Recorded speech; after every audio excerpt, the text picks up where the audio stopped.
Minute, ये क्या? अर्जुन का कृष्ण से संबंध सखा रूप में था। निसंदेह इस मित्रता, साख्य भाव तथा भौतिक जगत में पर्याप्त मित्रता में आकाश पाताल का अंतर है। हाँ, मुझे अब थोड़ा याद आया। तो इसमें हमने चर्चा करी थी कुछ श्रीमद् भागवतम से, कुछ हमने उसको लिया था। और यह दिव्यता जो हर किसी को प्राप्त नहीं हो सकती, है ना। द्रोणाचार्य और जो द्रौपदी के पिता थे, है ना, उनके बीच में कुछ झगड़ा था, उसको लेकर के। और कृष्ण सुदामा का या कृष्ण अर्जुन का जो संबंध है, उसके बारे में हमने थोड़ी चर्चा करी थी इसमें।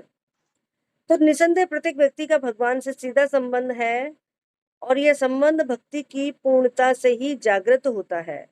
किंतु वर्तमान जीवन की अवस्था में हमने न केवल भगवान को भुला दिया है, अभी तो हम भगवान के साथ अपने शाश्वत संबंध को भी भूल चुके हैं। लाखों करोड़ों जीवों में से प्रत्येक जीव का भगवान के साथ नित्य विशिष्ट संबंध है। ये संबंध क्या कहलाता है? स्वरूप कहलाता है ना। हमारा भी कुछ स्वरूप दिखाई दे रहा है ना। ये जो स्वरूप है, ये असली स्वरूप नहीं है, ये नकली स्वरूप है। असली स्वरूप तो कुछ और ही है, और वो है आत्मा का स्वरूप। तो उस स्वरूप को हम भूल चुके हैं। तो ये क्या कहलाती है? स्वरूप सिद्धि कहलाती है। मतलब सिद्ध कर लिया है अपने स्वरूप को, अपने स्वरूप को उसने पहचान लिया है। तो ये स्वरूप की अर्थात स्वाभाविक या मूलभूत स्थिति की पूर्णता कहलाती है। अब अपनी वो मूल स्थिति में आ गया है, असली स्थिति में आ गया है। तो अर्जुन भक्त था, मित्र में वह भगवान के संपर्क में था। तो हमें इस बात पर विशेष ध्यान देना चाहिए कि अर्जुन ने भगवत गीता को किस तरह ग्रहण किया। तो ये वर्णन आता है 10वें अध्याय में 12 और 14 तक, 12वें श्लोक से लेकर के 14 श्लोक तक 10वें अध्याय के अंदर, जिसमें अर्जुन बोल रहे हैं, परम ब्रह्म परम धाम पवित्रम परम भवान पुरुषम शाश्वतम दिव्यम आदिदेव अजम विभुम आहुस्त्वात्मृषयः सर्वे देवऋषि नारदस्तथा असितो देवलो व्यासः स्वयं चैव ब्रवीषि मे सर्वम् एतद्रुतं मन्ये यन्मां वदसि केशवा न हि ते भगवन् व्यक्तिं विदुर्देवा न दानवा। अर्जुन क्या कह रहे हैं कि हे भगवान, आप कौन है? परम धाम। आपका जो धाम है वो परम है ना, अद्वितीय है। आपके जैसा धाम और किसी का नहीं है ना। अब ये जो जो भौतिक संसार है, इसको कई नाम दिए गए हैं। इस भौतिक जगत को भौतिक जगत भी कहते हैं, संसार भी कहते हैं, संसार सागर भी कहते हैं, और कारागार भी कहते हैं, जेल भी कहते हैं, और किला भी कहते हैं इसको। लेकिन फिर भी इसको एक नाम दिया जाता है देवी धाम ना। तो ये देवी दुर्गा देवी का क्षेत्र है ये। इसी प्रकार से भगवान का भी अपना धाम है। और ये धाम कैसा है? जो किसी के तुलना में नहीं है, किसी से इसकी तुलना नहीं की जा सकती। भगवान का ऐसा धाम है, इसलिए उसको परम धाम कहा गया है। जैसे कि भगवान के बारे में कहते हैं, भगवान भी ब्रह्म है और जीवात्मा भी ब्रह्म है। लेकिन भगवान क्या है? पर ब्रह्म, है ना, परे हैं। हमारे इस ब्रह्म से, हम जो ब्रह्म है, हमसे कुछ हटकर के है भगवान। परम धाम, पवित्रम, परम सत्य। तो अत्यंत पवित्र है वो। गोपियों के साथ रमण करते हैं तो भी वो परम पवित्र बने रहते हैं। और आप शाश्वत हैं, दिव्य पुरुष हैं, आदि पुरुष हैं, है ना। आदि पुरुष का मतलब है प्रथम पुरुष, है ना। आपसे ही सारे पुरुषों का, स्त्रियों का, सबका अवतार हो रहा है। जितने भी जीव हैं वो सब आपसे आ रहे हैं। अहम बीज प्रदा पिता, है ना, मैं इन सबको पैदा करने वाला हूँ। तो भगवान क्या है? आदि पुरुष। जैसे कि श्रीमद् भागवतम में हम जानते हैं कि 3 प्रकार के पुरुषों का वर्णन किया गया है। कारोदक्ष विष्णु, शिरोदक्ष विष्णु, हाँ, और गर्भोदक्ष विष्णु और शिरोदक्ष विष्णु, ये क्रम से है। लेकिन परम पुरुष तो एक ही है और आदि पुरुष भगवान श्री कृष्ण है। तो वो दिव्य है, प्रथम है और पुरुष है। पुरुष का अर्थ ही होता है भोक्ता। जो भोक्ता बनना चाहता है, हाँ, उसको भगवान क्या बना देते हैं? पुरुष बना देते हैं। ठीक है, तुम पुरुष की योनि में आ जाओ और भोक्ता बन जाओ, मालिक बन जाओ। अजन्मा, है ना, भगवान क्या है? अजन्मा है, उनका कभी जन्म नहीं होता। जिस प्रकार से आत्मा का भी कभी जन्म नहीं होता, इस प्रकार से भगवान का भी कोई ऐसी डेट नहीं है कि भगवान ने कभी इस समय वो पैदा हुए हो, है ना। उनको कोई पैदा करने वाला नहीं है, हाँ? वो स्वयं अपने आप में है और उनकी जीवात्माएं भी जब से भगवान है तब से जीवात्माएं हैं। दोनों साथ साथ हमेशा से है ना। इनका कोई ना आदि है ना अंत है ना। इसी प्रकार से जीवात्मा का भी कोई ना आदि है ना अंत है। गुणवत्ता में दोनों बराबर हैं बिल्कुल, लेकिन मात्रा में अलग है। वो परब्रह्म है, हम ब्रह्म है और महानतम है। तो भगवान महान भी है, महान महान कार्य वो करते हैं। अब इस बात को जो यहाँ पर नारद जी अर्जुन ने कही है, ये बात कि आप परम धाम, परम ब्रह्म, परम धाम, पवित्रम परम भवान, पुरुषम शाश्वतम दिव्यम, आदि देव अजम विभुम। तो अब इस बात को किस किसने स्वीकार किया है? नारद, असित, देवल, व्यास, सारे मुनियों आपके विषय में इस सत्य की पुष्टि करते हैं।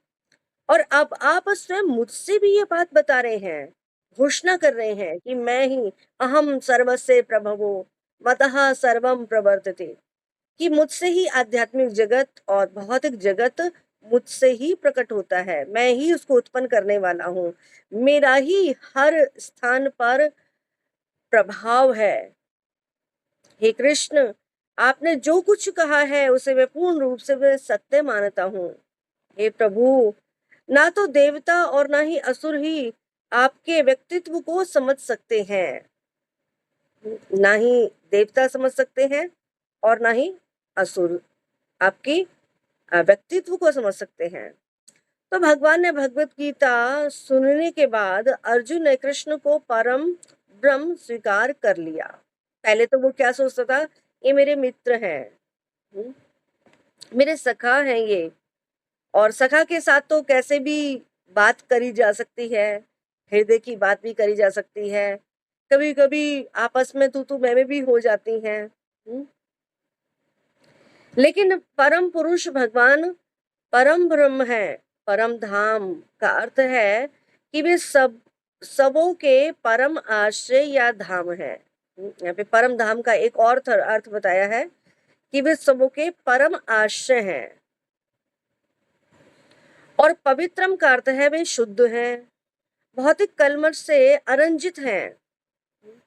हम जीवात्मा भी शुद्ध हैं भगवान की ही तरह, लेकिन हम में एक कंडीशन है बस, जो भगवान में नहीं है, है ना। अब भगवान में और हम में कुछ ना कुछ तो अंतर है ही, कहीं ना कहीं तो कुछ ना कुछ कमियां हैं, तभी तो हम अ, भगवान के स्वफुलिंग हैं, चिंगारी के समान है। तो भगवान कलमश इस भौतिक संसार में जब वो आते हैं तो वो कलमश से ग्रस्त नहीं होते, मतलब 3 गुण से प्रभावित नहीं होते, सत्वगुण, रजोगुण और तमोगुण से प्रभावित नहीं होते वो। क्यों? क्योंकि जब वो इस संसार में आते हैं, क्योंकि तीनों गुण उन्होंने ही बनाए हैं। मम माया दुरत्यया, मेरी माया है ये, मैंने ये माया रची है जो तीनों गुणों से ये बनी हुई है, तो मेरे द्वारा ही इसकी रचना हुई है। तो जो व्यक्ति किसी को भ्रमित करने के लिए, अब जैसे जादूगरी है ना, जादूगर को लोग नहीं जानते कि कैसे वो अपनी जादूगरी दिखाता है।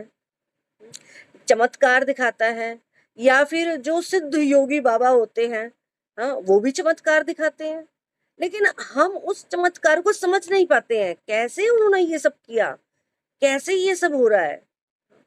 लेकिन जो करने वाला है वो सब जानता है। क्यों? क्योंकि उसने वो चमत्कार करने की कला सीखी है ना? तो इसलिए वो मोहित नहीं होगा। तो भगवान जब इस संसार में आते हैं तो वो कभी भी मोहित नहीं होते। लेकिन जीवात्मा छोटा है, बहुत छोटा है, इसलिए वो मोहित हो जाता है।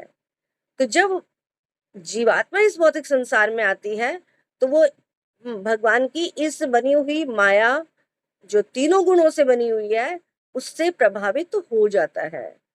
और जो तीन गुण है वो कल्मश ग्रस्त करने वाले हैं, है ना? माया का अर्थ है जो नहीं है, लेकिन वो रियलाइज कराती है कि है ना? जैसे कि रस्सी को सांप समझ लेना, रस्सी है वो, लेकिन हम उसको सांप समझ रहे हैं, भ्रमित हो रहे हैं। तो माया हमें भ्रमित करती है, भ्रम में डालती है, तो हम भ्रमित हो जाते हैं भगवान की माया के आगे और कल्मशग्रस्त हो जाते हैं, अपनी पहचान खो देते हैं, भगवान से दूर चले जाते हैं। तो ये है भगवान की माया। लेकिन भगवान कभी भी कल्मश ग्रस्त नहीं होते, इसलिए वो क्या है? पवित्रम है, शुद्ध है। और पुरुषम का अर्थ है कि वे परम भोगता है। और शाश्वतम अर्थात सनातन, दिव्यम अर्थात वो दिव्य है, और आदि देवम क्या है? भगवान। और अजम का अर्थ है अजन्मा, और विभुम का अर्थ है महानतम। जो ऊपर संस्कृत के श्लोक बोले ना, आदि दिव्यम आदिम देव अजम विभुम, है ना? विभुम का मतलब आप विभु हैं, भगवान क्या है? विभु। और हम कौन है? अणु, है ना? वो महान है और हम तुच्छ जीव हैं, है ना? हम बहुत छोटे हैं भगवान के आगे। तो विभुम है वो, विभुम, विभुम का मतलब विभु है, बड़े हैं वो, महान है। तो कोई यह सोच सकता है कि चूंकि कृष्ण अर्जुन के मित्र थे, अतएव अर्जुन यह सब चाटुकारिता के रूप में कह रहा है, मतलब उन पर मक्खन लगा रहा है। चूंकि अर्जुन भगवत गीता के पाठकों के मन से इस प्रकार के संदेह को दूर करने के लिए अगले श्लोक में इस प्रशंसा की पुष्टि करता है। हाँ, जब ये वाली बात कही अर्जुन ने, परम ब्रह्म परम धाम पवित्रम परम भवान, है ना? आप ही सब कुछ है। जैसे हम किसी की बहुत ज्यादा बड़ाई करने लग जाते हैं, अरे नहीं, नहीं बस इतने झाड़ के उस खजूर उस पेड़ पे हमें बस और मत चढ़ाओ, और मत चढ़ाओ। नहीं नहीं, आप हैं ऐसे। तो अर्जुन ये सब बात करें, लेकिन फिर बाद में दूसरी बात पे वो क्या कहते हैं? असितो देवलो व्यासा स्वयं चैव अब्रवीत, है ना? कि मैं आप ये मेरे सामने ही बात नहीं कह रहे हैं कि, और मुझे भी ऐसा रियलाइज हो रहा है कि आप सच में महान हैं, आप परब्रह्म हैं। लेकिन इस बात को इन सब लोगों ने भी स्वीकार किया है, तो उनके नाम भी लेकर के बोल रहे हैं अब।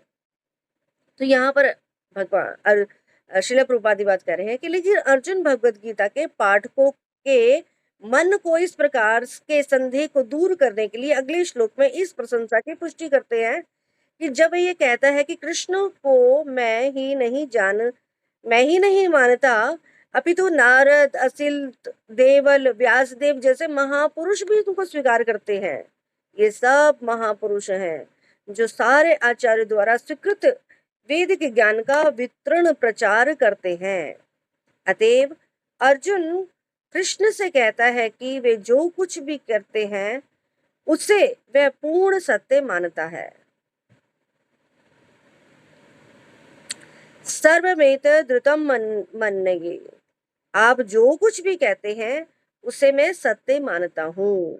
अब देखिए, ये है अर्जुन की तरह स्वीकार करने का तरीका, है ना? अब कहते हैं ना कि भगवान को जानना है तो अर्जुन की तरह बनना पड़ेगा, अर्जुन की तरह स्वीकार करना पड़ेगा। जिस प्रकार से यहाँ पर अर्जुन भगवान श्री कृष्ण की प्रत्येक बात को स्वीकार कर रहे हैं। तो आप जो कुछ भी कहते हैं मैं उसको सत्य मानता हूँ, लेकिन बहुत से दार्शनिक जन हैं, फिलोसोफर हैं, दार्शनिक जन जो दार्शनिक का मतलब होता है जो दर्शन को बताता है, मतलब दिखाता है। क्या दिखाता है? कि भगवान ये हैं, भगवान वो हैं, भगवान ऐसे हैं, भगवान वैसे हैं, है ना? उनको दिखाना, तो दर्शन को बताना, हाँ, सिद्धांत को बताना। दर्शन का मतलब सिद्धांत। और चैतन्य महाप्रभु क्या कहते हैं? दर्शन को समझने के लिए हमें भी कभी भी आलस्य नहीं करना चाहिए। सिद्धांत बोलिया न करिए आलस, कि सिद्धांत की जब बात आ रही हो तो हमें अपने कान खोल देने चाहिए। दर्शन की जब बात आ रही हो, क्योंकि हर एक किसी को पता होना चाहिए कि हमारा दर्शन क्या कहता है। तो चैतन्य महाप्रभु ने हमें भी अपना दर्शन दिया है, सिद्धांत दिया है, अचिंत्य अभेदा भेद। और जो मायावादी हैं वो उनका सिद्धांत है कि अद्वैतवाद, कि हम दो नहीं हैं, हम एक ही हैं। अद्वैत, है ना? एक होता है द्वैत, द्वैत का मतलब दो, और अद्वैत का मतलब जो दो नहीं है, मतलब आत्मा और परमात्मा ये दोनों दो नहीं है, ये एक ही है। लेकिन अभी हम किसी मूर्खता के कारण, भूल जाने के कारण हम अपने उस स्वरूप को भूल चुके हैं। उन लोगों का ये मानना है कि हम अपने उस स्वरूप को भूल चुके हैं। उस भूलने के कारण हम थोड़ा गुड्डा गुड़िया का खेल खेलते हैं। और वो गुड्डा गुड़िया किसको कह रहे हैं? वो गुड्डा गुड़िया कह रहे हैं भगवान के मूर्तियों को, है ना, भगवान के विग्रह को गुड्डा गुड़िया का खेल कह रहे हैं। हाँ, जब तक हम इनसे खेल रहे हैं, जब तक हमें अपने स्वरूप का पता ना चल जाए। जब हम अपने स्वरूप का आभास हो जाएगा तो हम ये गुड्डा गुड़िया का खेल बंद कर देंगे। और फिर हम क्या बन जाएंगे? एक हो जाएंगे, उनमें तदात्म्य हो जाएंगे, उनमें हम समा जाएंगे, तदाकार हो जाएंगे, एकाकार हो जाएंगे, एक बन जाएंगे। और एक वो कौन है? भगवान। तो हम भी क्या बन जाएंगे? हम भी भगवान बन जाएंगे। तो ये उन लोगों का सिद्धांत है। तो अपितु अच्छा, उसे अर्जुन कृष्ण से कहता है कि वे जो कुछ भी कहते हैं उसे वह पूर्ण सत्य मानता है। तो ये तरीका है भगवान को जानने का। लेकिन जो भगवान की शरण ग्रहण नहीं करते हैं, भगवान के उस रूप को नहीं मानते हैं, वो अर्जुन की तरह भगवान की शरण ग्रहण नहीं करते। वो अपने मनमाने ढंग से भगवान को गढ़ना चाहते हैं, बताना चाहते हैं, स्थापित करना चाहते हैं। तो जो कुछ भी कहते हैं उसे मैं सत्य मानता हूं। तो भगवान के अस्तित्व को समझ पाना बहुत कठिन है, इतना आसान नहीं है भगवान को समझना। लेकिन यहाँ पर बड़े बड़े देवता भी उन्हें नहीं समझ पाते। अतः मानव भक्त बने बिना भगवान कृष्ण को कैसे समझ सकता है? और भगवान क्या कहते हैं? हे अर्जुन, तुम मेरे भक्त हो, इसलिए मैं तुम्हें ये रहस्य बता रहा हूँ, अन्यथा मुझे समझना बहुत कठिन है। बड़े बड़े योगी दौड़ रहे हैं मुझे पकड़ने के लिए, मुझे जानने के लिए, लेकिन मैं अपनी भक्ति यशोदा मैया के हाथों बंद जाता हूँ, है ना। वो भी दौड़ती है मुझे पकड़ने के लिए, भागती है मेरे पीछे, लेकिन अपने प्रेम के कारण मैं उसकी रज्जू से बंद, प्रेम की रज्जू से, है ना, वो जो रस्सी है वो प्रेम की रस्सी है, उस प्रेम की रस्सी से मैं बंध जाता हूँ। लेकिन बड़े बड़े योगी मुझे बांध नहीं पाते हैं, मुझे पकड़ नहीं पाते हैं। क्यों? क्योंकि उन्होंने मेरे चरणों की शरण ग्रहण नहीं करी है, मुझे भगवान स्वीकार नहीं करा है। हाँ, तो वो जब तक मेरा भक्त नहीं बनेगा तब तक मुझे वो कैसे जान सकता है? तब तक उसके लिए सब कुछ हाँ, उलझा हुआ रहेगा, वो लगेगा उसको यही तो ब्रह्म है।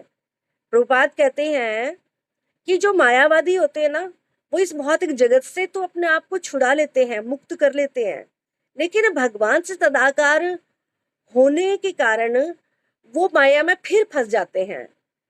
ये क्या है? माया का आखिरी पड़ाव। माया पहले तो इस भौतिक संसार में उसको बांधती है, लेकिन जब एक अध्यात्मवादी, चाहे वो एक मायावादी ही क्यों ना हो, उसको भी, मायावादी को भी अध्यात्मवादी स्वीकार किया गया है, क्योंकि वो उसी पथ पर चल रहा है, भगवान को खोज रहा है। तो वो क्या करता है कि भगवान को निराकार बता करके, उनके चरणों पर अपराध करके माया देवी उसको फिर भ्रमित कर देती है। हाँ ठीक है, भगवान निराकार ही है, और तुम उससे उसमें तदाकार हो सकते हो, तुम भगवान बन सकते हो। तो प्रभुपाद क्या कहते हैं, ये मायावादियों का जो तदाकार होने का जो विचार है, ये माया का आखिरी पड़ाव है, जो वहां पर जाकर के वो फंस जाते हैं। भौतिक संसार के कष्टों से तो वो उभर जाते हैं, उसको तो वो रियलाइज कर लेते हैं कि ये भौतिक संसार मिथ्या है ना, इसमें हमें अपना मन नहीं लगाना है, ये भौतिक संसार बड़ा कष्ट में है, इसमें इसमें हमें रहना ही नहीं है। एक ऐसी जगह हो जहां पर मैं सुख पूर्वक रह सकूं, भगवान से मेरा एकाकार हो जाए। तो वो भी प्रभुपाद करे हैं, वो माया का आखिरी पड़ाव है, वो भी वहां पर भी वो माया उनको पकड़ लेती है। लेकिन जो भक्त होता है भगवान का, वो हर प्रकार से सुरक्षित रहता है। भगवान उसको हाँ, हमेशा सुरक्षा प्रदान करते हैं, घोषणा भी करते हैं कि मेरे भक्त का कभी विनाश नहीं हो सकता।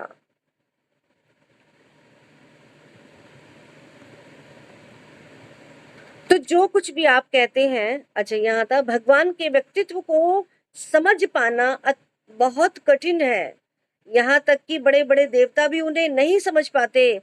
अतएव मानव भक्त बने बिना भगवान श्री कृष्ण को कैसे समझ सकता है? अतः भगवत गीता को भक्ति भाव से ग्रहण करना चाहिए। किसी को यह नहीं सोचना चाहिए कि वह कृष्ण के तुल्य है ना? वही सब बात बता रहे ना प्रभुपाद भी, एकाकार होना चाहते हैं, भगवान बनना चाहते हैं। और ना ही वे सोचना चाहिए कि कृष्ण सामान्य पुरुष है, और या कि महानतम व्यक्ति हैं, महापुरुष हैं। भगवान श्री कृष्ण साक्षात पुरुषोत्तम भगवान है। अतः भगवत गीता के कथानुसार, भगवत गीता को समझने का प्रयत्न करने वाले अर्जुन के कथन अनुसार हमें सिद्धांत रूप में कम से कम इतना तो स्वीकार कर लेना ही चाहिए कि श्री कृष्ण भगवान है। वो इस बात को भी स्वीकार नहीं करते हैं कि कृष्ण जो बोल रहे हैं, जो अर्जुन के साथ खड़े हैं, जो अर्जुन को उपदेश कर रहे हैं, वो कृष्ण भगवान नहीं है। देखिए कितना उन लोगों का भ्रम है, उनको वो भगवान स्वीकार नहीं कर रहे हैं। हाँ, उनके मुख से जो उपदेश निकल रहे हैं उसको स्वीकार कर रहे हैं। कैसे? जैसे कि भगवान तो निराकार है, और भगवान ने सबको आकार दिया है ना, सबका आकार है, भगवान निराकार है। अब उनको अपनी बात समझाने के लिए, एक धर्म की स्थापना करने के लिए एक शरीर चाहिए उन्हें, है ना, एक शरीर धारण करेंगे तब वो अपनी बात कहेंगे, है ना, अन्यथा वो कुछ ना, उनके हाथ है ना पाँव है, तो वो बोलेंगे कैसे, कहाँ से वो खाएंगे?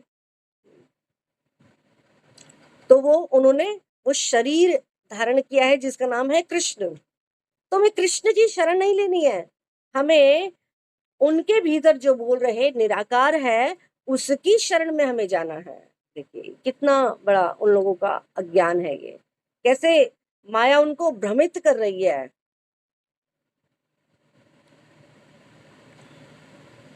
तो हमें सिद्धांत रूप में कम से कम इतना तो स्वीकार कर लेना ही चाहिए कि श्री कृष्ण भगवान है, और उसी विनीत भाव से हम भगवत गीता को समझ सकते हैं। जब तक कोई भगवत गीता का पाठ विनम्र भाव से नहीं करता, तब तक उसे समझ पाना अत्यंत कठिन है, क्योंकि यह एक महान रहस्य है।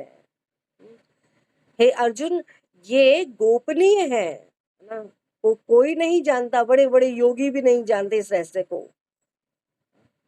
तो ये गुह्यतम, गुह्यतरम मया, है ना, 18वें अध्याय में आता है ना श्लोक, कि ये बहुत गोपनीय है। तो भगवत गीता है क्या? क्या है भगवत गीता? भगवत गीता का प्रयोजन मनुष्य को भौतिक संसार के अज्ञान से बाहर निकालना है। अब जो मायावादी सिद्धांत है, वो भगवत गीता को पढ़ करके भी माया से बाहर नहीं निकल पा रहे हैं। तो उसका कारण उसके पीछे क्या है? वो भगवान को, कृष्ण को भगवान मानते ही नहीं है। तो फिर वो गीता को कैसे समझ सकते हैं? तो गीता का प्रयोजन मनुष्य को भौतिक संसार के अज्ञान से उभारना है। प्रत्येक व्यक्ति अनेक प्रकार की कठिनाइयों में फंसा रहता है। जिस प्रकार से अर्जुन भी कुरुक्षेत्र के युद्ध करने के लिए कठिनाई में था, और अर्जुन ने श्री कृष्ण की शरण ग्रहण कर ली, फलस्वरूप इस भगवत गीता का प्रवचन हुआ। और शिला प्रभुपाद भी क्या कहते हैं? हमारा भी युद्ध चल रहा है। किससे? किससे युद्ध हो रहा है हमारा? माया से, माया से, है ना, माया के विरुद्ध ये युद्ध है ना, इसको जीतना है। भगवान की शरण ग्रहण करके, माया में ताम तरंती थे ना, तुम माया से जीत जाओगे। हाँ, मैं तुम्हें छुड़ा दूंगा, नहीं तो ये मेरी माया है, बहुत दुष्कर है। कौन सा है वो श्लोक? देवी होश्या गुणमयी मम माया दुरतिया। बहुत दुष्कर है ये मेरी माया, इसको पार कर पाना अत्यंत कठिन है।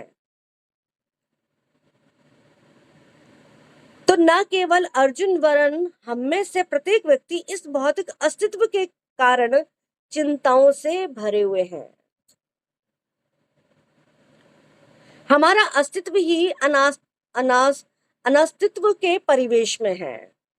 हाँ? हमारा जो असली अस्तित्व है, तो अनस्तित्व जो ऐसा लगता है लेकिन नहीं है, लगता है ये सुख भरा संसार है, लेकिन हम अनस्तित्व के परिवेश में आ गिरे हैं। तो वस्तुतः हमें अनस्तित्व से भयभीत नहीं होना चाहिए। हमारा अस्तित्व सनातन है। हम लोग कौन है? सनातन है। लेकिन भय बना रहता है कि कहीं मेरी मृत्यु ना हो जाए। क्यों? हमने अपने आप को शरीर स्वीकार कर लिया है, तो अनस्तित्व के परिवेश में हम आ गिरे हैं। हमने अपने आप को शरीर मानने के कारण भयभीत रहते हैं, डरे हुए रहते हैं कि मेरी कभी मृत्यु ना हो। और आत्मा हमेशा क्या है? सनातन है, उसकी कभी मृत्यु हो ही नहीं सकती। लेकिन इस बात को वो भूल चुका है। यही क्या है? अनस्तित्व के परिवेश में है वो। अनस्तित्व के परिवेश में आने के कारण वो भयभीत है। इसलिए प्रभुपाद क्या कह रहे हैं? हमें अनस्तित्व के से भयभीत नहीं होना चाहिए, क्योंकि हमारा अस्तित्व क्या है? सनातन है। लेकिन हम किसी न किसी कारण से असत में डाल दिए गए हैं। आध्यात्मिक जगत सत्य है, भौतिक जगत असत्य है। तो असत्य का अर्थ है उससे है जिसका अस्तित्व नहीं है, उसी को माया कहते हैं।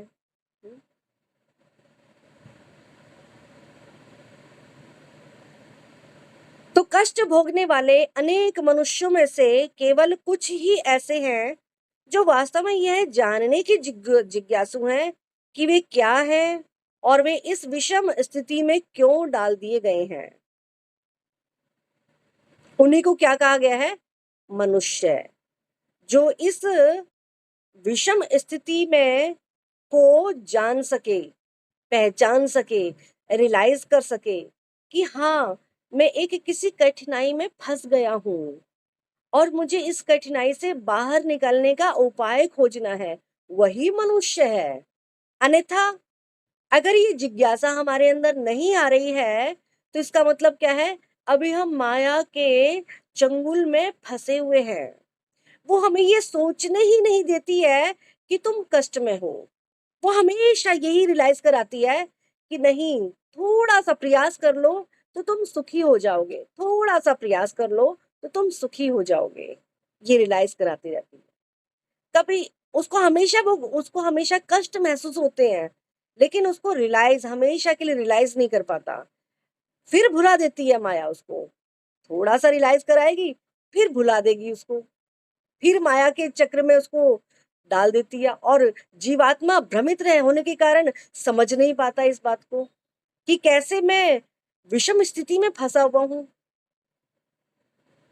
तो ये समझ नहीं पाता, इस कारण से वो हमेशा गधे की तरह अहर्निश परिश्रम में लगा रहता है। इसलिए फिर वो क्या कहलाता है? पशुवत, है ना? पशु की तरह उसका जीवन हो जाता है। ये सोचने समझने की शक्ति ही उसकी खत्म हो जाती है माया के परिवेश में रहने के कारण। अब जैसे किसी को बार बार नींद की गोलियां दी जाए तो उसका असर क्या होगा? वो हमेशा नींद के घंगेले में रहेगा, है ना? सोता रहेगा, उठने की कोशिश भी करेगा, लेकिन गोलियों का इतना ज्यादा प्रभाव है कि वो उठ नहीं पाता है। तो ठीक इसी प्रकार से माया भी हमें वो गोलियां देती रहती है। हाँ, सो जाओ, है ना? अभी समय है बहुत, है ना? अभी समय तुम्हारे पास बहुत बचा हुआ है। तो कष्ट भोगने वाले अनेक मनुष्यों में से कुछ ही ऐसे हैं जो वास्तव में यह जानने की जिज्ञासु हैं कि वे क्या हैं, वे इस विषम स्थिति में क्यों डाल दिए गए हैं। तो एक भगवत गीता का भी श्लोक है ना, बहुनाम जन्मना अन्ते ज्ञानवान यान माम प्रपदन्ते, हाँ? वासुदेव सर्वमिति स महात्मा सो दुर्लभा। ऐसा महात्मा बड़ा दुर्लभ है जो, हाँ, हजार हजार में से कोई एक विरला ही भगवान की ओर जाता है। बहुनाम, बहुत जन्म बीतने के बाद ना, बहुत जन्म उसको बीत जाते हैं, तब उसको कुछ कुछ रियलाइज होता है कि वासुदेव ही सब कुछ है। उनकी शरण में जाने से ही वो सब कुछ समझ सकता है। तो आदि आदि, हाँ, ऐसी विषम स्थिति में क्यों डाल दी गई है, इस प्रकार की जो जिज्ञासा करता है। तो जब तक मनुष्य अपने कष्टों को विषम में कष्टों के विषय में जिज्ञासा नहीं करता, तब तक उसे यह अनुभूति नहीं होती कि वह कष्ट भोगना नहीं, अपितु सारे कष्टों का हल ढूंढना चाहता है। तब तक उसे सिद्ध मानव नहीं समझा जा सकता, तब तक वो मानव बना ही नहीं है, मानव की श्रेणी में आया ही नहीं है। और क्या है वो? पशुवत है। तो मानवता तभी शुरू होती है जब मन में इस प्रकार की जिज्ञासा उदित होती है। ब्रह्म सूत्र में इसको क्या कहा गया है? जिज्ञासा को ब्रह्म जिज्ञासा कहा गया है, अर्थात तो ब्रह्म जिज्ञासा, कि अब तुम्हें इंक्वायरी करने का समय आ गया है कि मैं कौन हूं, मैं कहां से आया हूं, मुझे कहां जाना है, क्यों मुझे ऐसी स्थिति में डाला गया है। ये जब जो झटपटाता है कि मुझे जानना है, खोजना है, तो अर्थार्थो ब्रह्म जिज्ञासा मनुष्य सारे कार्यकलापों तब तक असफल माने जाने चाहिए जब तक वह परम ब्रह्म के स्वभाव के विषय में जिज्ञासा ना करे। चाहे वो अपने जीवन में कितनी भी उपलब्धियां क्यों ना अचीव कर ले, तो भी वो क्या है? वो आ, असफल माना जाएगा। मनुष्य जीवन तभी सफल है जब वो अपने बारे में जिज्ञासा करे, तभी उसको सफल मनुष्य माना जाएगा। हाँ, ये जन्म हमारा सफल हो गया। क्यों? क्योंकि इसमें हमने भगवान की शरण ग्रहण कर ली है। तो अतएव जो लोग यह प्रश्न करना प्रारंभ कर देते हैं कि वे क्यों कष्ट उठा रहे हैं, या वे कहाँ से आए हैं, या मृत्यु के बाद कहाँ जाएंगे, यही भगवत गीता को समझने वाले सुपात्र विद्यार्थी हैं। निष्ठावान विद्यार्थी में भगवान के प्रति आदर भाव भी होना चाहिए, और अर्जुन ऐसा ही विद्यार्थी था। तो आज के हमने इस पूरे चैप्टर में यही समझा कि हमें भगवत गीता को कैसे समझना चाहिए, है ना। अर्जुन की तरह हमें जो कुछ भी कृष्ण अर्जुन को बता रहे हैं, कोई तर्क वितर्क नहीं कर रहे हैं, वो जिज्ञासु प्रश्न कर रहे हैं, है ना। जिस प्रकार से एक अबोध बालक, जब माँ उसको कुछ समझाती है, तो अबोध बालक किस प्रकार के प्रश्न करता है, अच्छा माँ ऐसे है तो फिर वो कैसे है। क्यों? क्योंकि वो पूर्ण विश्वास के साथ अपनी माँ की बातों को सुन रहा है। हाँ? अबोध बालक की तरह, है ना। वो कुछ नहीं जानता और आज उसको कुछ समझा रही है माँ। इस प्रकार से अर्जुन भी बिल्कुल उस अबोध बालक की तरह कि आप जो आज मुझे बता रहे हैं, आज तक मैंने किसी के मुख से नहीं सुना। हाँ, और आप जो कह रहे हैं, हाँ बिल्कुल आप ठीक कह रहे हैं।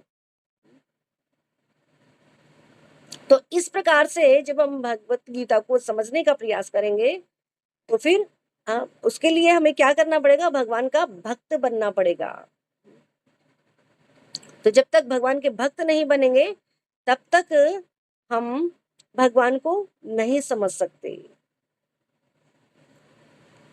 तो यहाँ पे हमारे 45 हुए हैं। अगर किसी का कोई प्रश्न है तो हम प्रश्न ले सकते हैं।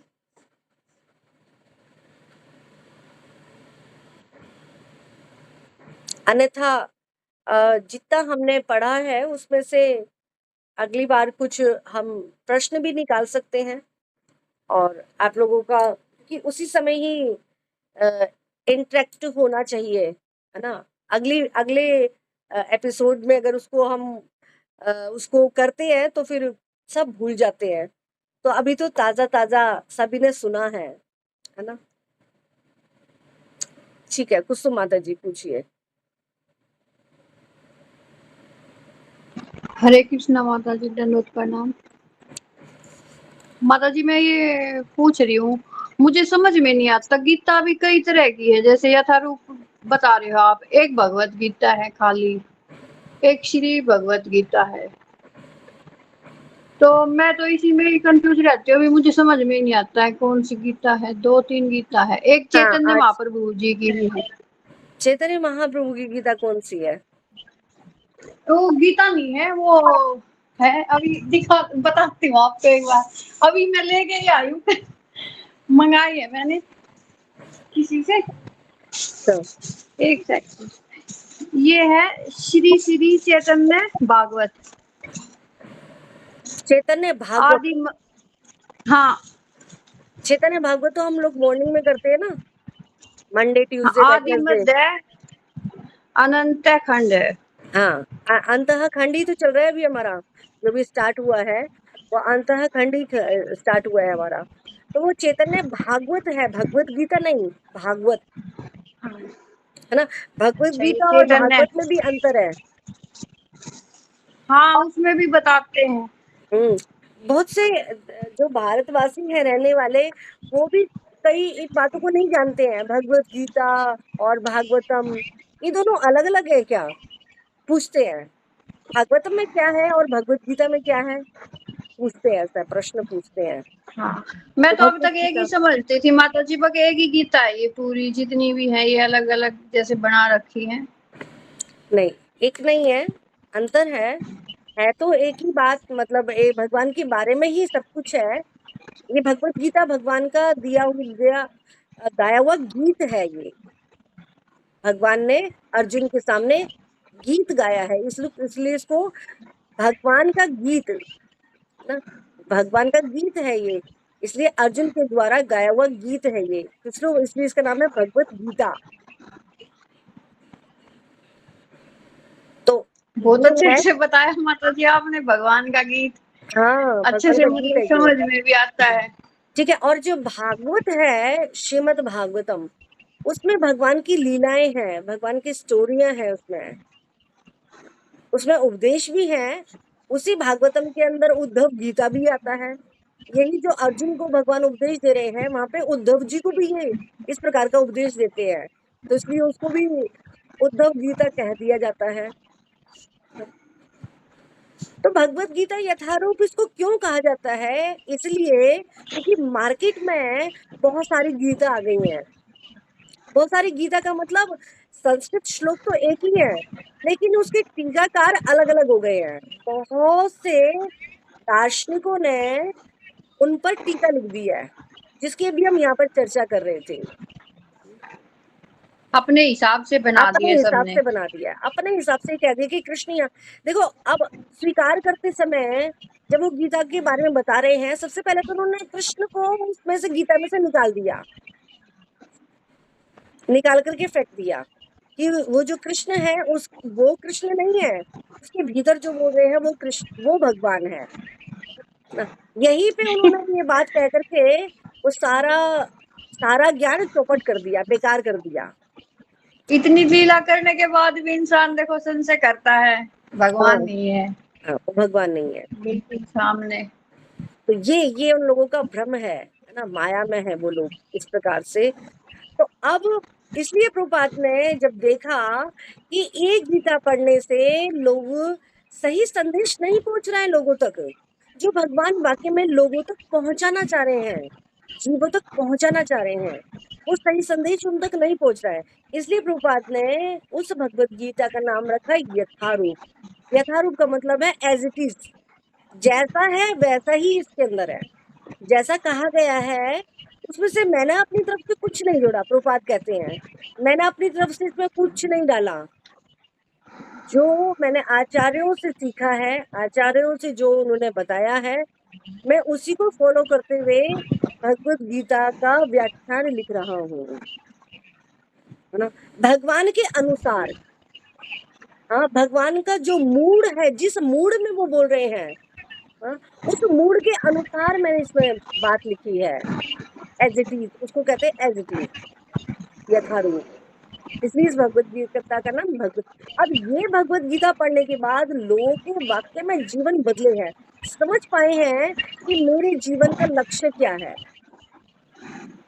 लेकिन और जो माता जी भगवत मैंने गीता है, देखो, देखिए अब हम हाँ जैसे कि बुक डिस्ट्रीब्यूशन करने के लिए जाते हैं, तो बहुत से भक्त, जो बहुत से जो लोग हैं, वो क्या कहते हैं, हाँ हमारे पास भगवत गीता पढ़ी है ना, रखी है ये भी नहीं बोलते हैं, पढ़ी है। तो बाकी में सच में पढ़ी है।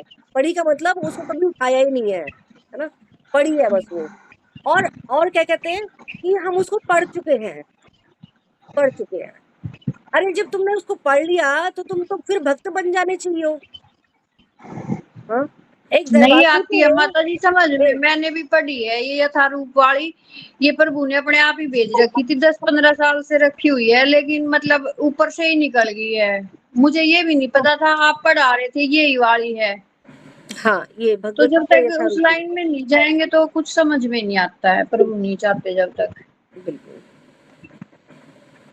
ठीक है माता जी, ठीक है, हरे अब मैं कृष्ण। पूरा ध्यान रखूंगी एक एक चीज को अलग अलग से देख के। और धन्यवाद आपका। ठीक है, और किसी का कोई प्रश्न? एक ने और अभी हैंड रेज किया था।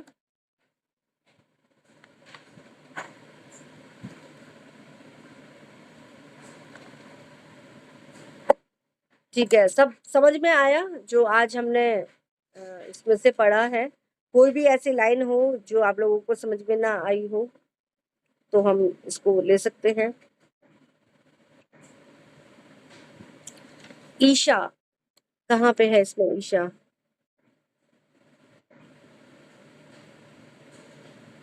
हरे कृष्णा।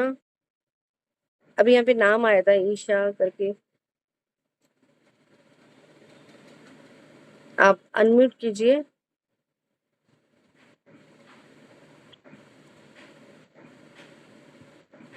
अच्छा, या तो वो लेफ्ट हुई होगी इसमें से। ठीक है, ठीक है, तो अभी हमारा कितना समय बचा है इसमें? एक बारी टाइम देख लेते हैं। राजवंती जी, राजवंती माता जी बोलिए। हरे कृष्णा माता जी, दंडवत प्रणाम। जी माता जी। तो को दंडवत प्रणाम। माता जी मेरा एक क्वेश्चन है, अभी आपने जैसे बताया माता जी को कि ये जो भगवत गीता है आचार्य जनों से मतलब प्रभुपाद ने आचार्य से सुन के मतलब उन्होंने इसका लेखन करा है। तो माता जी जैसे अभी माता जी ने क्वेश्चन करा था, तो जैसे और भगवत गीता है तो वो भी ये बोल सकते हैं कि हमने भी अपने आचार्य जनों से सुन के ये लिखा है। हाँ, ठीक है। सही आपके मन में ये विचार आया। तो देखिए इसमें हमें ये समझना चाहिए कि परंपरा से, है ना, जब तक व्यक्ति परंपरा में आकर के ज्ञान प्राप्त नहीं करेगा, उसका ज्ञान अधूरा है ना। तो ये ज्ञान आप भगवत गीता में ही हम आगे चल करके देखेंगे कि कहाँ से ये सब ज्ञान आया है ना। भगवान ने स्वयं ये अ, ज्ञान दिया है ब्रह्मा जी को, है ना। भगवान ने कई बार, क्योंकि ये गीता एक बारी नहीं हुई है ना, बहुत लाखों करोड़ों बार ये भगवत गीता सुनाई गई है। जब जब भगवान आते हैं तब तक भगवत गीता का प्रवचन होता है, जब जब भगवान आते हैं। तो भगवान से चली आ रही ये परंपरा है ना, ब्रह्म गौड़ीय परंपरा। तो हम ब्रह्मा जी से चली आ रही परंपरा से जुड़े हुए हैं। तो उसमें जो आचार्य, क्योंकि यहाँ पे परंपरा के अनुसार ज्ञान आ रहा है। इसका उदाहरण श्रील प्रभुपाद बड़ा सुंदर देते हैं कि अगर आपको पेड़ से आम चाहिए तो आप पेड़ पर चढ़ करके उस आम को लेकर के नीचे अगर फेंकेंगे तो वो आम क्या हो जाएगा, नष्ट हो जाएगा।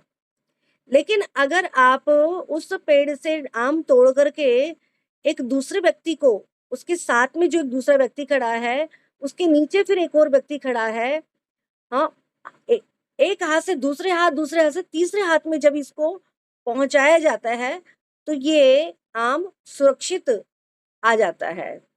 और ऊपर से उसको फेंकेंगे तो वो नष्ट हो जाएगा, खराब हो जाएगा, है ना, खाने लायक नहीं होगा। तो इसी प्रकार से ये जो ज्ञान है ये परंपरा से आया है ना। परंपरा में होना चाहिए ये ज्ञान ना, तभी वो फलित होता है ना। अन्यथा हाँ, एक बड़ा सुंदर श्लोक है जिसमें कहा गया है, नारद पंचरात्र विधिम बिना, कुछ इस प्रकार से है कि नारद पंचरात्र के अनुसार अगर उस विधि को नहीं अपनाया जाता तो उसके अलावा जो कुछ भी कर रहा है वो प्रपंच कर रहा है ना, उसको उससे कुछ मिलने वाला नहीं है, कोई बेनिफिट नहीं होने वाला। तो जो विधि है उस विधि के अनुसार जब उसको हम करते हैं, जैसे कि श्रील प्रभुपाद भी कई बार समझाते हैं कि अगर आपको मक्खन चाहिए तो उसकी एक विधि है ना, उस विधि के अनुसार अगर आप सोचेंगे कि अच्छा किसी ने बताया आपको कि भी दूध के अंदर मक्खन है, तो ठीक है, अगर दूध में मक्खन है तो हम इसको दूध को भिगोना शुरू कर देते हैं, तो उसमें से दूध मक्खन नहीं निकलेगा, उसकी एक विधि है। तो वो विधि क्या है, वो हमें सीखनी पड़ेगी। जिसको ये विधि, जो ये विधि जानता है, तो वो क्या बताएगा कि पहले आपको दूध को गर्म करना पड़ेगा, फिर उसको ठंडा करके फिर उसमें थोड़ा जामन लगाना पड़ेगा, और जब वो दूध जम जाएगा तब आप उसको जब बिलोएंगे तब उसमें से मक्खन निकल करके आएगा। तो ये विधि हो गई ना, है ना। तो जब हम परंपरा की विधि को जब अपनाते हैं तो हमें लाभ मिलता है ना, हमें वो ज्ञान प्राप्त होता है। अन्यथा कोई परंपरा में नहीं है लेकिन अपने सनक के अनुसार उन पर टीका पे टीका लिखते जा रहे हैं। हाँ देखो जी, हमने ये गीता हमने लिखी है और हम इस गीता के अनुसार आपको बता रहे हैं। भगवान यहाँ पर ये कह रहे हैं, वो भगवान नहीं है। ये देखिए सब अपने तरफ से उन्होंने सब गढ़ लिया है। ठीक है माता जी, तो हाँ हमें जी माता जी, हरे परंपरा से कृष्ण माता जी, जुड़ना होगा। धन्यवाद माता जी आपका। माता जी एक क्वेश्चन हो रहा है, हम्म, जैसे मैं जैसे कोई पिक्चर भगवान की लीला या भगवान की कथा कुछ भी अगर मैं सुनती हूँ ना तो पता नहीं क्यों ये क्या स्थिति है मुझे कुछ समझ में नहीं आता माता जी। मैं ना अंदर से ना मेरे को रोना बहुत आता है। मैं ना अपने आप ऐसे फूट मतलब ऐसे आंसू आते रहेंगे, गिरते रहेंगे और रोती रहूँगी। पता नहीं क्यों माता जी ये क्या है? मेरे को तो अंदर से कुछ समझ में नहीं आ रहा मैं ऐसा ये क्यों कृपा कर है, पा रही हूँ? भगवान अपनी कृपा दे रहे हैं, अपनी ओर खींच रहे हैं। चाहे मैं भगवान की कोई पिक्चर देख लूँ, चाहे भगवान का कुछ भी देख लूँ ना, मेरे को ऐसे अंदर से ना रोना आने लग जाता है। माता जी क्या है समझ में नहीं आ रहा मेरे को अब तक। मेरे बच्चे भी मेरे को देख के कहेंगे क्या कर रहे हो आप रोते रहते हो 24 घंटे। आपका हृदय कोमल है और दूसरा ये कि भगवान अपने भक्त को किसी भी प्रकार से उसको अपनी ओर खींच सकते हैं। तो अभी यही है कि भगवान अपनी ओर तुम्हें अपनी कृपा दे रहे हैं, वो है ना, कृपा दे रहे हैं। लेकिन जब थोड़ा-सा भी अगर हमारे अंदर ये भाव आ गया कि हाँ, भगवान मुझ पर कृपा कर रहे हैं और थोड़ा-सा भी अहंकार आ गया, जिसके अंदर अहंकार का मिश्रण आ गया, भगवान फिर छुपा भी लेते हैं, है ना? हमेशा भी ये चीज़ बनी नहीं रहती है, हाँ? इसमें उतार-चढ़ाव आता रहता है। तो उस उतार-चढ़ाव से भक्त कभी घबराता नहीं है। तो कभी ऐसा होगा कि एक समय ऐसा भी लगेगा कि अरे पहले तो मुझे बड़ा रोना आता था, कथाएँ सुनती थी, लेकिन अब ऐसा हो नहीं रहा, क्यों नहीं हो रहा? तो भगवान अपने आप को कभी-कभार छिपा भी लेते हैं। तो इसको भगवान की अपनी एक कृपा ही मानना चाहिए कि भगवान की दृष्टि मुझ पर पड़ी हुई है, आचार्यों की दृष्टि मुझ पर है ना? उनका आशीर्वाद मुझ पर फलित हो रहा है, जिसके कारण मुझे रोना आ रहा है। ठीक है? हरे कृष्ण माता जी, दंडवत प्रणाम आपके चरणों में। सच में धन्यवाद माता जी। ठीक है, सतीश प्रभु जी, हरे कृष्ण।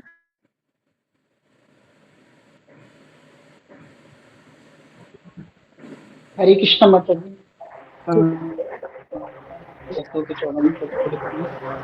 माता जी बहुत सुंदर, मतलब संडे हमारा तो ऐसा फीस्ट मतलब लग रहा है कि बहुत आनंद मिल रहा है संडे को भी।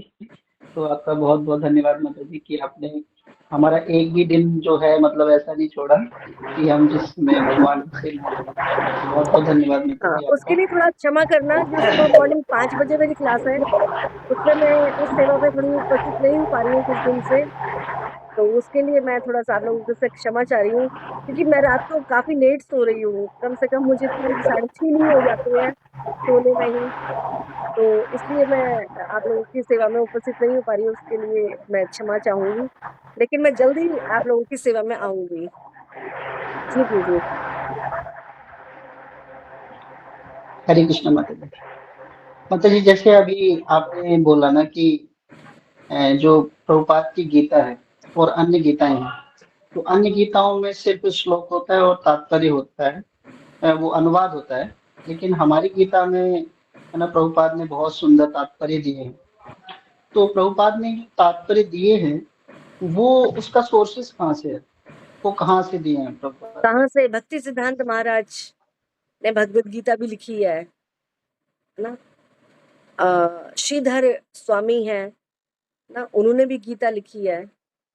तो उनको उन्होंने पढ़ा है, उन्हीं के ही संदेश को, उनकी ही जो बात है, जो भक्ति सिद्धांत महाराज ने भगवत गीता में बोला है। अब ऐसा बोल सकता है, कोई प्रश्न कर सकता है, जब भक्ति सिद्धांत महाराज ने सारा लिटरेचर मतलब सब तात्पर्य सब उन पर लिख दिए, तो प्रभुपाद को अलग से लिखने की क्या आवश्यकता है ना? ये प्रश्न आ सकता है। तो इसका उत्तर ये है कि प्रभुपाद ने उन्हीं की बात को और इजीली कह दिया है। वही बात को उन्होंने एज इट इज रखा है, लेकिन जो उनका मूड समझा है, आचार्यों का मूड को समझा है प्रभुपाद ने, और उसी मूड के अनुसार उन्होंने उसको और सरल भाषा में कर दिया है ना? क्योंकि अब देखिए, जैसे आप लोग समझ सकते हैं कि आजकल की जो फिल्में है ना, आजकल की जनरेशन के अनुसार हो रही है। जैसे कि अभी शायद मैं सुन रही हूँ कि एक ऐसी भी पिक्चर आने वाली है कुछ, जो कल्कि भगवान के ऊपर है।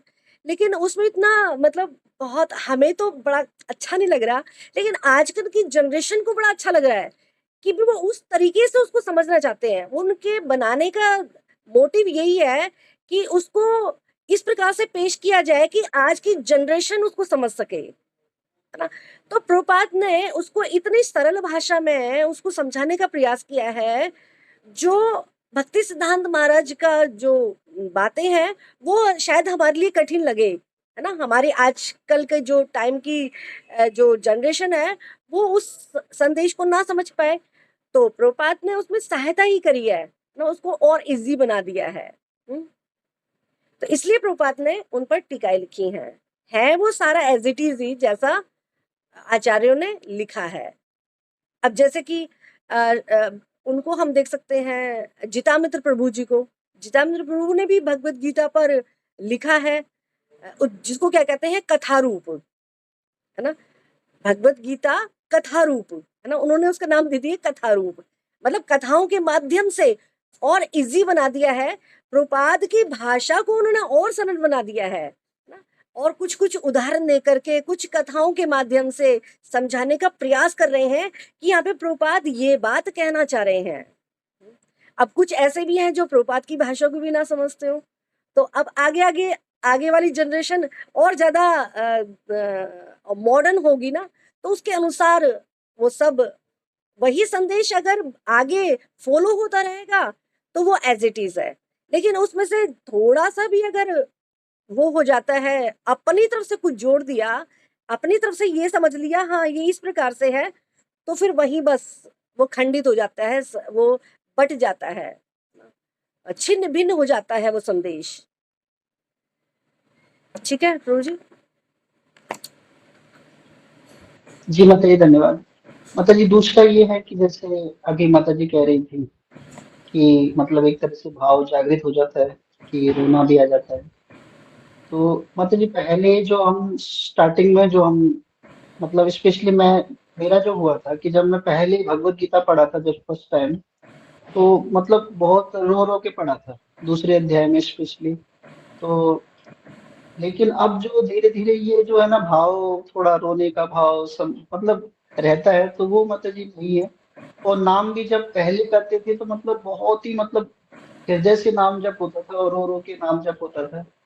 अब माता जी कहीं ना कहीं नाम जप में थोड़ा रोना नहीं आ रहा, माता जी वो इसको थोड़ी कैसे समझें? मैच्योरिटी आ जाती है ना, जब बच्चा होता है तो वो चीजों के लिए रोता है, लेकिन जब वो थोड़ा बड़ा हो जाता है तो थोड़ा समझ जाता है ना। कुछ इस प्रकार से भी हम इसको समझ सकते हैं कि, या फिर कृपा भी समझ सकते हैं कि शिष्यों में भगवान अपनी कृपा देते हैं, उसको अपनी ओर आकर्षित करते हैं, खींचते हैं। हम्म, लेकिन जब हरे थोड़ा समझ में आने लगता है तो फिर वो रोना नहीं होता, फिर वो एक कर्तव्य रूप में परिवर्तित हो जाता है कि मुझे करना है। हरे कृष्णा माता जी। हाँ जी। माता जी यही मेरे साथ भी अच्छा एक मिनट था ये सतीश रोने प्रभु जी वाला। आपका क्लियर हुआ? बहुत ही रोती थी मैं भी एक जब मिनट पूजा माता करती जी, थी। एक मिनट माता जी, सतीश प्रभु जी आपका क्लियर हुआ? जी माता जी, लेकिन वो माता जी जब में ऐसा रहता है कि हाँ थोड़ा सा मैं इसको बहुत ही हृदय से करूँ जब, है ना, तो इसलिए मैं जब करते समय पता है कि मैं ऊपर से जब करता हूँ, लेकिन अंदर से मेरा यही रहता है कि आई नंद तनुजा किंकरम तप्तम ईशम भवान दो कृपया तव पादकम तेजस्वी दर्शन। अंदर से मैं प्रार्थना यही करता रहता हूँ, तब थोड़ा बहुत मतलब कनेक्शन जुड़ पाता है। गलत है क्या मतलब? नहीं नहीं, कोई गलत नहीं है, कोई गलत नहीं है। एक हमारे सेंटर में भी एक प्रभु जी है या महाराज है जिनका नाम, वो थोड़ा थोड़ा स्टाइल में प्रवचन करते हैं, जिसमें आप लोगों को याद होगा भगवत गीता मिट्टी पर सारी उन्होंने अंदर आ श्लोक गई। दिया था। एक मिनट माता जी, आप अपना म्यूट कर लीजिए। जिन्होंने ये बोला था कि ये तेरी है ना मेरी है, ये तो भगवान श्री कृष्ण की है, गीता के बारे में कुछ उन्होंने इस प्रकार की बात बोली थी ना। जी माता जी महाराज आए थे ना, है वो ना, अभी महाराष्ट्र, महाराज जी नाम अभी। उनका मुझे याद नहीं आ रहा। तो उनका एक बहुत सुंदर लेक्चर है प्रभु जी, बहुत सुंदर, नाम के ऊपर, है ना, हरि नाम के ऊपर बड़ा सुंदर उनका लेक्चर है। वो उस लेक्चर में वो बता रहे थे कि मैं जब नाम जप करता हूँ ना, तो नाम जप करते समय एक एक मन के पर हरिदास ठाकुर जी का नाम लेता हूँ, है ना। तो जैसे कि आप कह रहे हैं ना कि अगर हम इस प्रकार से त्रिनादपि सुनिचेन या फिर ऐनद तनुज किंकरम, इस प्रकार से हम बोल रहे हैं मन ही मन में, तो ये बिल्कुल भी कुछ गलत नहीं है। माता जी हमने वनमाली महाराज क्या? हाँ, वनमाली महाराज, वनमाली महाराज। जी, धन्यवाद। है ना? वो बता रहे थे, वो अगर लेक्चर हमें फिर से एक बारी मिल जाए तो मैं उसको ज़रूर सुनना चाहूँगी दोबारा से। बार-बार जिसको अपनी जपा में अच्छा प्रोग्रेस करना है, अच्छा जपा करना है, उस लेक्चर को बार-बार सुनना चाहिए। इतना इफेक्टिवल उनका लेक्चर है वो, बहुत ही ज़्यादा। क्योंकि हमारी वही बुद्धि है ना, भूल जाते हैं हम, है ना? फिर से सब कुछ याद करने के लिए दोबारा से वही सब याद करना पड़ता है। तो उस लेक्चर को हमें बार-बार सुनना चाहिए। देखिए हरि नाम में हमें अगर रुचि लानी है, तो रोज़ एक लेक्चर हमारा हरि नाम के ऊपर होना चाहिए, सुनने का। तभी उसमें हमारा रुचि उत्पन्न होगा। हाँ, और जो उन्होंने बात बताई कि हरिदास ठाकुर का वो हर एक मन पर नाम लेते हैं, बाहर से वो नाम जप कर रहे हैं, लेकिन भीतर से हरिदास ठाकुर की जय, हरे कृष्ण कृष्ण कृष्ण हरे हरे, हरे राम राम राम हरे। मन में ही एकदम साथ में बोला हरिदास ठाकुर की जय। तो हरिदास से भीख मांग रहे हैं कि मेरे नाम में मेरी रुचि हो जाए। तो कुछ भी गलत नहीं है अगर हम कोई शिक्षाष्टकम का भी एक श्लोक पकड़ लेते हैं मन के अंदर। सुदामा प्रभु को हमने देखा है, खुद अपने आंखों से, कानों से सुना है हमने कि वो जब हरि नाम लेते हैं तो बीच बीच में कहते हैं तृणादपि सुनिचेना तरोरपि सहिष्णुना अमानिना मान देन कीर्तनिया सदा ही। बार बार उस श्लोक का उच्चारण करते हैं। तो कोई अपराध नहीं है, कोई दोष नहीं है इसमें। हरे कृष्णा माता जी। ठीक ये है सतीश हरिदास कौन जी? हरे ठाकुर कृष्ण माता माता जी, बहुत बहुत क्लियर हुआ? धन्यवाद आपका। ठीक है हरे जी माता जी, बहुत बहुत धन्यवाद आपका। जी। बहुत हाँ बोलिए राजबाला माता जी, आप कुछ कह रहे थे? हरे कृष्णा माता जी। जी। माता जी मैं भी यही कह रही थी, जो वो माता जी बता रही थी अभी, कि मेरे को बहुत रोना आता था। जब भी मंदिर में जाती थी तब भी, पूजा करती थी तब भी, भगवान को याद करते करते अपने आप रोना आता था। फिर मैं प्रीति माता जी के साथ इस्कॉन मंदिर गई द्वारका वाले में, तो वहां से प्रभु जी से बात हुई। तो उन्होंने फिर प्रीति माता जी को बोला कि इनको भी इस्कॉन से जोड़ दो, इनको भी कथाएं सुनाओ, तो इनका कुछ हो जाएगा। तो माता जी जब से मैं आपकी कथा सुन रही हूँ ना, जब से मेरा रोना कम हो गया है। और हरी जो बोल जो सुन रहे हैं। और माता जी क्या नाम है, जो ये महाभारत भी देखी थी मैंने, रामायण भी देखी थी, तो ये कथाएं नहीं सुनी थी मैंने। ये जो आपने ये, उसमें इतना कहाँ पता था, जो पहले कुछ देखा भी नहीं इतना। बस ये है कि हाँ, श्री कृष्ण ने अर्जुन को ज्ञान दिया था, लेकिन हमें इतना जब वो नहीं था। और जब आप सुना रहे ना एक एक बातें, अब याद आ रही है हमें तो। अच्छा ठीक है। और नई नई कथाएं सुना रहे हो आप, और इतने अच्छे से सुनाते हो कि अंदर घुस जाए हमारे दिमाग में। जैसे दही और मक्खन का और दूध का, जैसे आप ये बता रहे हैं हर चीज के लिए करते हो भाई, जैसे हम कुछ करेंगे तो हमारे निकलेगा ऐसे। बहुत अच्छा लगता माता जी।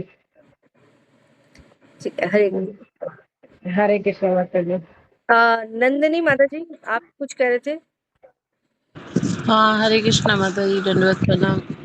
वैसे तो आप इतना अच्छे से बताते हो, क्वेश्चन करने का कोई मतलब रह ही नहीं जाता कि क्वेश्चन करा जाए। और हरे कृष्णा माता जी, मैं ये पूछ रही थी, हरिदास ठाकुर जी ललिता सखी का अवतार है क्या? हरिदास ठाकुर नहीं, हरिदास ठाकुर को तो ब्रह्मा जी का अवतार बताते हैं। जी, ठीक है। मैंने कल सुना था कि वो कह रहे थे ललिता सखी का, फिर इसलिए नहीं, मैंने आपसे ब्रह्मा जी का, पूछा, मैं माता जी से पूछूंगी मैं। ब्रह्मा जी का। ठीक है, थैंक यू माता ठीक जी। है हरे हरे कृष्ण। कृष्णा। ठीक है, आप सभी भक्तों का बहुत बहुत धन्यवाद। हरे कृष्णा। तो ठीक है, यहीं हम विराम करते हैं। वांछा कल्पतरुभ्यंच कृपा सिंधुभ्यंच पतितानां पावनेभ्यो वैष्णवेभ्यो नमः। नाम कृष्ण ठाकुर पावनेभ्यो की जय। वैष्णवेभ्यो हरे नमो कृष्ण। नमः। तो आप लोग इसी प्रकार से आशीर्वाद देते रहिए, और फिर जो भी भगवान मेरे मुख से निकलवाएं वो सब आप लोगों के लाभार्थ हो। हरे कृष्ण।